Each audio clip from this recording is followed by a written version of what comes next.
नमस्कार साथियों, मैं अनीता श्रीवास्तव आपका हार्दिक अभिनंदन करती हूँ। श्रीमद् वाल्मीकि रामायण में आज का प्रसंग है श्री राम और लक्ष्मण को मूर्छित देख वानरों का शोक, इंद्रजित का हर्षोद्गार, विभीषण का सुग्रीव को समझाना, इंद्रजित का लंका में जाकर पिता को शत्रुवध का वृत्तांत बताना और प्रसन्न हुए रावण के द्वारा अपने पुत्र का अभिनंदन। तदंतर जब उपर्युक्त 10 वानर पृथ्वी और आकाश की छानबीन करके लौटे, तब उन्होंने दोनों भाई श्री राम और लक्ष्मण को बाणों से बिंधा हुआ देखा। जैसे वर्षा करके देवराज इंद्र शांत हो गए हों, उसी प्रकार वह राक्षस इंद्रजित जब अपना काम बनाकर बाण वर्षा से विरत हो गया, तब सुग्रीव सहित विभीषण भी उस स्थान पर आए। हनुमान जी के साथ नील, द्विविद, मैंद, सुषेण, कुमुद और अंगद तुरंत ही श्री रघुनाथ जी के लिए शोक करने लगे। उस समय वे दोनों भाई खून से लथपथ होकर बाणशैया पर पड़े थे।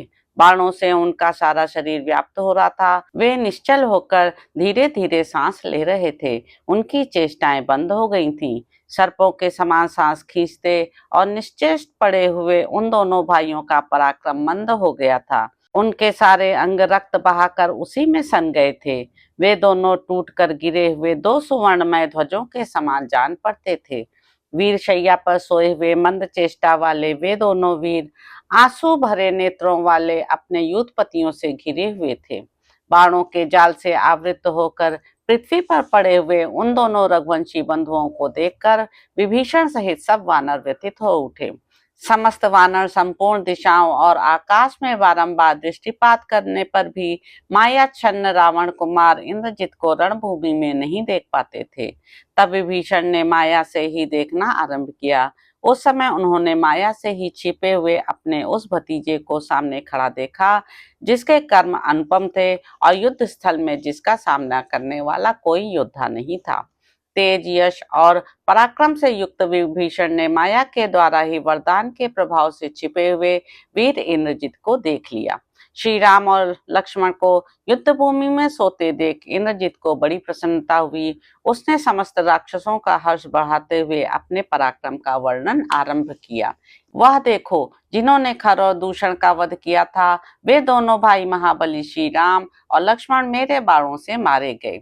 यदि सारे मुनि समूहों सहित समस्त देवता और असुर भी आ जाएं, तो वे इन बाण बंधन से इन दोनों को छुटकारा नहीं दिला सकते, जिसके कारण चिंता और शोक से पीड़ित हुए मेरे पिता को सारी रात शैया का स्पर्श किए बिना ही बितानी पड़ी थी, तथा जिसके कारण यह सारी लंका वर्षा काल में नदी की भांति व्याकुल रहा करती थी।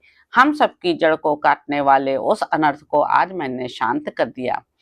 जैसे शरद ऋतु के सारे बादल पानी न बरसाने के कारण व्यर्थ होते हैं, उसी प्रकार श्री राम, लक्ष्मण और संपूर्ण वानरों के सारे बल विक्रम निष्फल हो गए।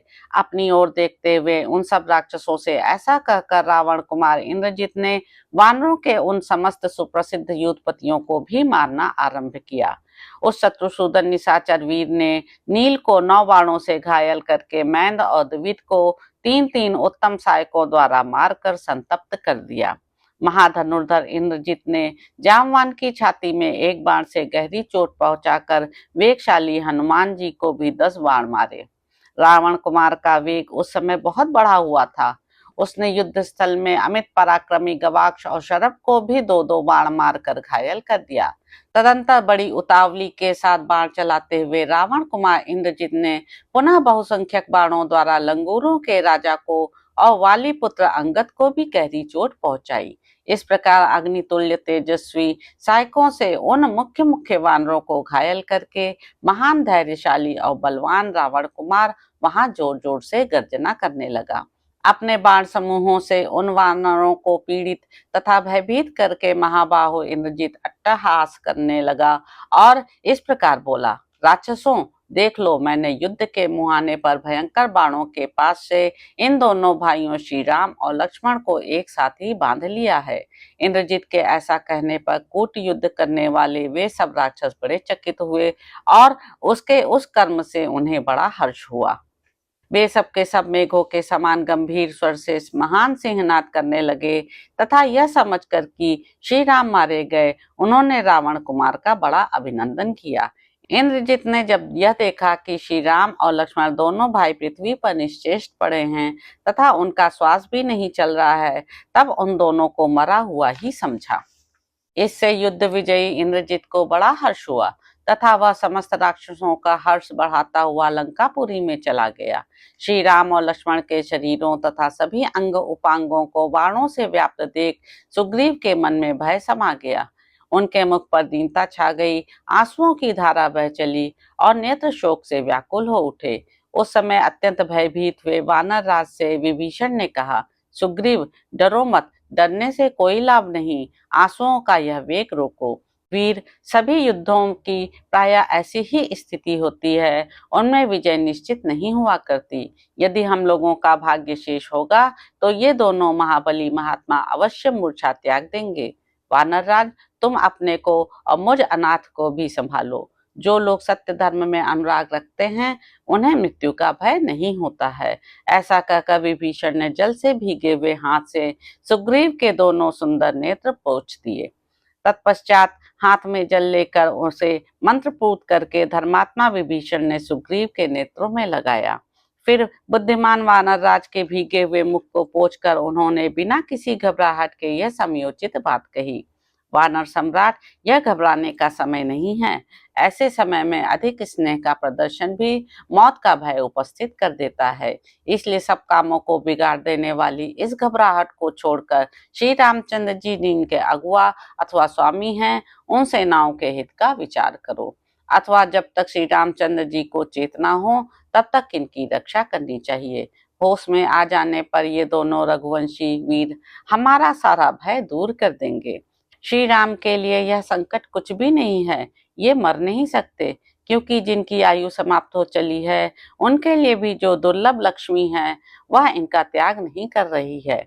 अतः तुम अपने को संभालो और अपनी सेना को आश्वासन दो। तब तक मैं इस घबराई हुई सेना को फिर से धैर्य बढ़ाकर सुस्थिर करता हूँ। कपिश्रेष्ठ, देखो, इन वानरों के मन में भय समा गया है, इसलिए ये आंखें फाड़ फाड़ कर देखते हैं और आपस में कानाफूसी करते हैं। मुझे हर्ष पूर्वक इधर उधर दौड़ते देख और मेरे द्वारा धैर्य बंधाई हुई सेना को प्रसन्न होती जान ये सभी वानर पहले की भोगी हुई माला की भांति अपनी सारी भय शंका को त्याग दें। इस प्रकार सुग्रीव को आश्वासन दे राक्षस राज विभीषण ने भागने के लिए उद्यत हुई वानर सेना को फिर से सांत्वना दी। इधर महामायावी इंद्रजित सारी सेना के साथ लंकापुरी में लौटा और अपने पिता के पास गया।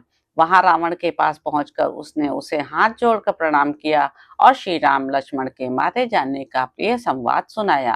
राक्षसों के बीच में अपने दोनों शत्रुओं के मारे जाने का समाचार सुनकर रावण हर्ष से उछल पड़ा और उसने अपने पुत्र को हृदय से लगा लिया। फिर उसका मस्तक सूंघकर उसने प्रसन्न चित्त होकर उस घटना का पूरा विवरण पूछा। पूछने पर इंद्रजित ने पिता को सारा वृत्तांत ज्यों का त्यों निवेदन किया और यह बताया कि किस प्रकार बाणों के बंधन में बांधकर श्री राम और लक्ष्मण को निश्चेष्ट एवं निस्तेज किया गया है।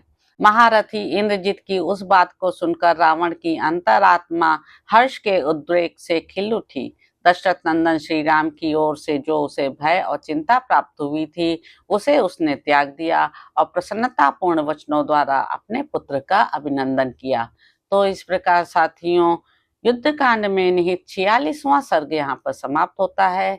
इसके अगले अंक में आप जानेंगे कि वानरों द्वारा श्री राम और लक्ष्मण की रक्षा, रावण की आज्ञा से राक्षसियों का सीता का पुष्पक विमान द्वारा रणभूमि में ले जाकर श्री राम और लक्ष्मण का दर्शन कराना और सीता का दुखी होकर रोना। तो अब आपसे अगले अंक में मुलाकात होगी। मेरे YouTube चैनल संवाद विद अनीता को लाइक करें, शेयर करें, सब्सक्राइब करें। धन्यवाद साथियों।